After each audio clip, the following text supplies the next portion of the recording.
السلام علیکم۔ بسم اللہ الرحمن الرحیم۔ یہ سوال ہے کہ بھئی غوث اعظم قدس اللہ سر العزیز کا فرمان پاک ہے کہ پورا خطرہ شریعت پر قائم رہنے میں ہے، یعنی جو آدمی شریعت پر ہی قائم رہتا ہے اور اس کے آگے ترقی نہیں کرتا، طریقت اختیار نہیں کرتا، تو وہ خطرے میں کیوں ہے؟ کیونکہ دیکھیں، شریعت سے اگر آدمی گرے گا، کسی ٹائم بھی اس کو شیطان نے گمراہ کیا، کوئی وسوسہ دیا، تو شریعت اس کے نیچے جو ہے پھر کفر ہے۔ جیسے کفر سے آدمی اسلام قبول کرتا ہے تو شریعت پر قائم ہو جاتا ہے، اور اگر اس سے گرے گا، کوئی ایک ارکان بھی اس سے مس ہوگا تو پھر کفر میں گرے گا، کیونکہ شریعت کے نیچے کفر ہے۔ اور اگر اس سے ترقی کرے، طریقت اختیار کرے اور طریقت پر چلتا رہے، تو اس میں سے اگر گرے گا، یعنی پیر و مرشد سے اگر اس کی عقیدت خراب ہو گئی تو وہ طریقت سے گر گیا تو پھر شریعت میں گرے گا تو مسلمان رہ جائے گا، لیکن اللہ کی معرفت نہیں ہوگی۔ کیونکہ سیدنا عبدالحی قدس اللہ سر العزیز فرماتے ہیں کہ طریقت سے اگر آدمی گرے گا تو پھر شریعت میں گرے گا، کیونکہ طریقت کے نیچے شریعت ہے، اور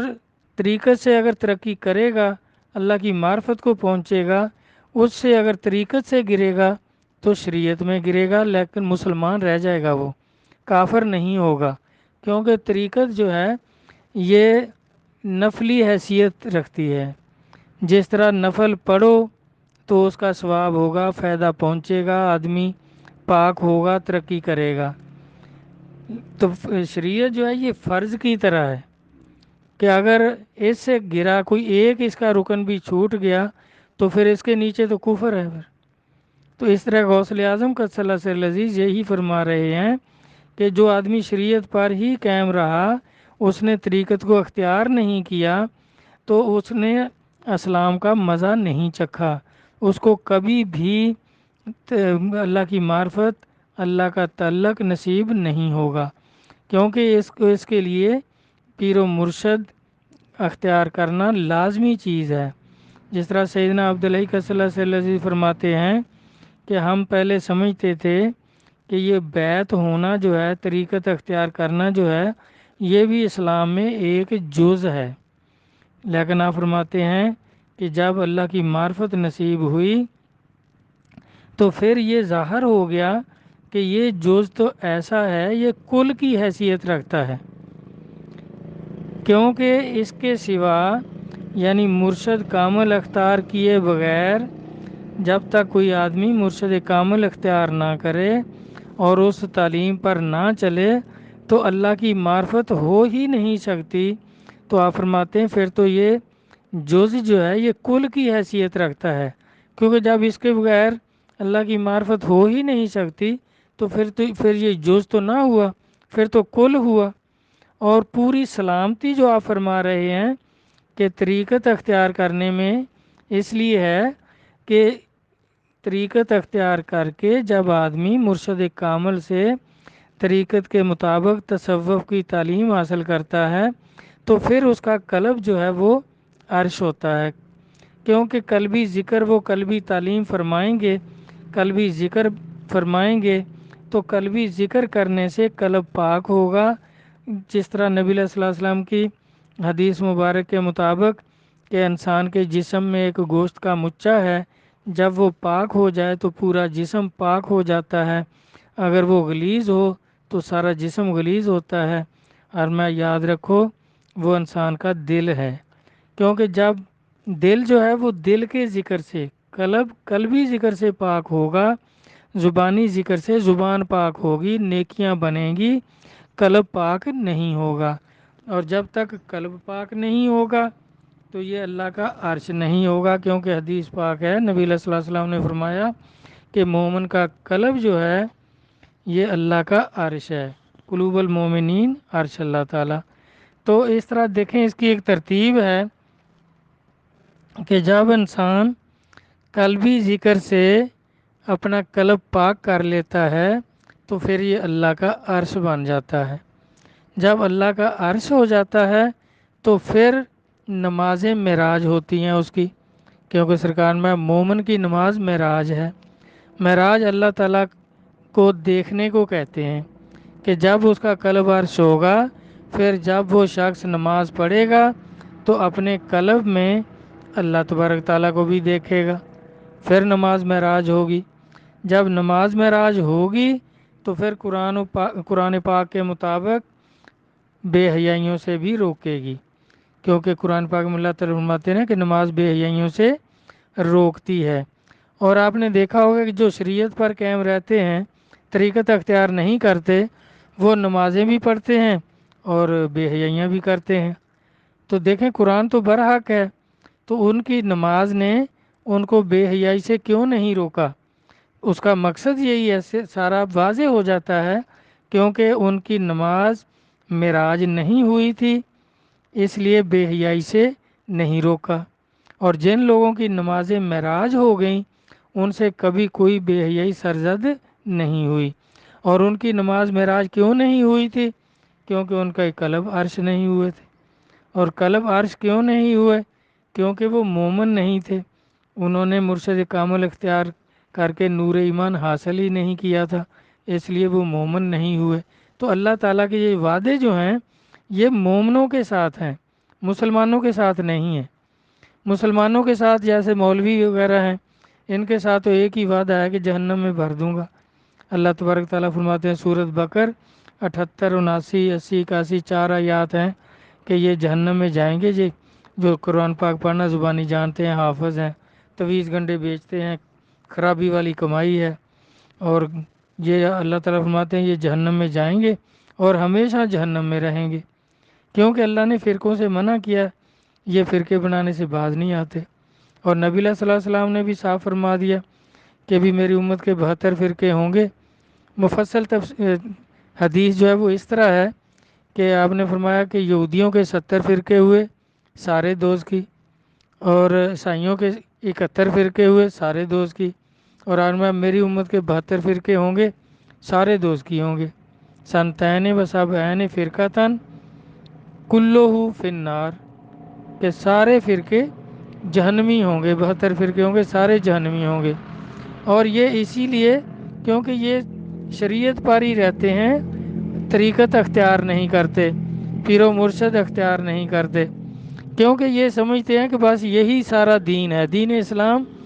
شریعت کا نام ہے۔ حالانکہ اس کی مثال باوی قبلہ عالم سرکار اس طرح فرماتے تھے کہ جس طرح ہندوستان سے ایک آدمی بارڈر کراس کرتا ہے پاکستان کی طرف،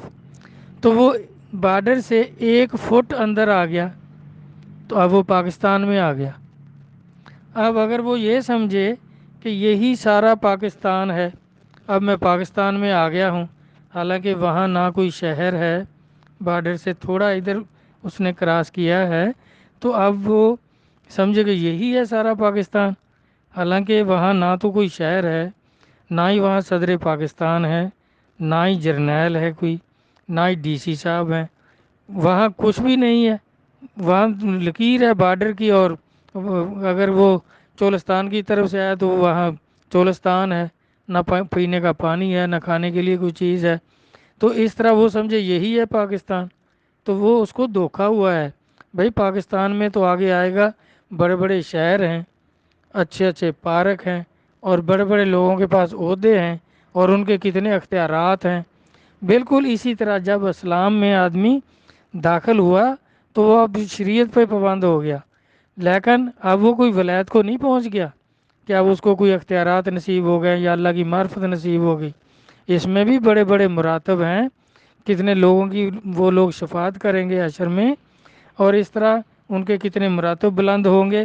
تو یہ شریعت والے تو بیچارے خود بھی ان کی اپنی بخشش کا نہیں پتہ ہوگی کہ نہیں ہوگی، لیکن ان کے جن لوگوں نے طریقت اختیار کی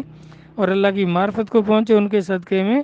کتنے اور لوگ بخشے جائیں گے اور کتنے لوگ کو وہ شفاعت کریں گے، اس میں بڑے بڑے مراتب ہیں۔ تو اس طرح میرا بھائی اسلام جو ہے شریعت کے آگے ہے، یہ تو صرف بارڈر ہے شریعت جو ہے، کہ اسے ایک تھوڑا سا بھی پیچھے کوئی آدمی ہٹ گیا تو وہ پھر کفر میں گر جائے گا، اور اس طرح اگر طریقت سے گرے گا تو شریعت میں گرے گا، لیکن وہ مسلمان تو رہ جائے گا نا۔ اب آگے وہ فرما رہے ہیں کہ بھئی کہ جہالت کی موت اور کفر کی موت میں کیا فرق ہے۔ کفر تو ہے وہ جس نے اسلام اختیار ہی نہیں کیا، یعنی اس کو اسلام کا پتہ ہی نہیں، وہ کفر کی موت مرے گا اور ہمیشہ ہمیشہ جہنم میں رہے گا۔ اور جہالت کی موت والا بھی جہنم میں تو ہمیشہ رہے گا، لیکن جہالت کی موت اس کو ہم کفر نہیں کہہ سکتے، حالانکہ جہالت بھی کفر کی طرح ہی ہوتی ہے، بلکہ کفر سے بھی زیادہ غلیظ ہوتی ہے۔ جس طرح ابو جہل جو ہے یہ کافروں کا سردار تھا، تو حالانکہ وہ کافر تھا، لیکن نبی علیہ الصلوۃ والسلام نے فرمایا یہ جاہلوں کا باپ ہے، تو وہ جہالت کی موت مرا، کیونکہ وہ اس کو جاہل اس لیے کہا کہ اس نے سب کچھ جانتے بوجھتے ہوئے وہ یہ سمجھتا تھا کہ نبی علیہ الصلوۃ والسلام جو ہے اللہ کے سچے نبی ہیں، صادق اور امین ہیں، کبھی جھوٹ نہیں بولا، سچ بولتے ہیں، لیکن اس کے باوجود اس نے اسلام اختیار نہیں کیا۔ اس لیے سرکار نے فرمایا کہ یہ تو جاہلوں کا بھی باپ ہے، سب کچھ سننے کے باوجود اختیار نہیں کرتا، سب کچھ جانتا ہے۔ تو اس میں بیعت کا ذکر ہے۔ نبی علیہ الصلوۃ والسلام نے فرمایا کہ جس نے کسی سے بیعت نہیں کی وہ جہالت کی موت مرے گا۔ تو اب جہالت کی موت اس لیے کیونکہ یہ مولوی لوگ جو ہیں انہوں نے یہ حدیث پڑھی ہوئی ہے کہ جس نے کسی سے بیعت نہیں کی، اور قرآن بھی انہوں نے پڑھا ہوا ہے، اس میں بیعت کا ذکر ہے سورۃ فتح میں، کہ جن لوگوں نے نبی علیہ الصلوۃ والسلام کے ہاتھ پر بیعت کی تو اللہ تعالیٰ فرماتے ہیں انہوں نے میرے ہاتھ پر بیعت کی، میں ان سے راضی ہو گیا ہوں، اے نبی ان کو جنت کی بشارت دے دو۔ اب ان کو پتہ ہے کہ یہ بیعت ہونا جو ہے یہ بخشش کا وسیلہ ہے، کیونکہ باقی ہر کام ذریعہ معاش ہے، اور یہ بیعت ہونا جو ہے یہ ذریعہ نجات ہے، کیونکہ صحابہ نے بیعت کی تو اسی ٹائم بخشش کی بشارت آ گئی کہ میں ان سے راضی ہو گیا ہوں، یہ مجھ سے راضی ہو گئے ہیں۔ اللہ نے یہ نہیں فرمایا شریعت کے مطابق کہ اس نے اتنے سال نمازیں پڑھ لی ہیں، اتنے نفل ادا کر لیے ہیں تو اب میں ان سے راضی ہو گیا ہوں، یا اس نے اتنی خیرات کر لی ہے، شریعت کے بارے میں نہیں فرمایا۔ وہ وہاں وہی طریقت بیان کی اللہ تعالیٰ نے، رضی اللہ عنہ و رضو عنہ، کہ یہ مجھ سے راضی ہو گئے اور میں ان سے راضی ہو گیا ہوں۔ تو اس لیے جہالت کی موت، حالانکہ جہالت پر جو مرے گا وہ بھی جہنم میں جائے گا، جس طرح مولویوں کے بارے میں نبی علیہ الصلوۃ والسلام نے فرما دیا کہ یہ 72 فرقے ہوں گے، سارے دوزخی ہوں گے، کیونکہ یہ جہالت کی موت مرتے ہیں۔ بلکہ ان کے جو بڑے بڑے امام ہیں، یہ فقہ کے 4 امام جو ہیں ابو حنیفہ اور شافعی وغیرہ، مالک اور احمد وغیرہ، انہوں نے بھی کسی سے بیعت نہیں کی، تو نبی علیہ الصلوۃ والسلام کے فرمان پاک کے مطابق وہ بھی جہالت کی موت مرے ہیں۔ اور اسی طرح بخاری مسلم وغیرہ انہوں نے بھی کسی سے بیعت نہیں کی، یہ بھی جہالت کی موت مرے ہیں نبی علیہ الصلوۃ والسلام کے فرمان پاک کے مطابق، کیونکہ اللہ تبارک تعالیٰ نے منع کیا تھا فرقوں سے،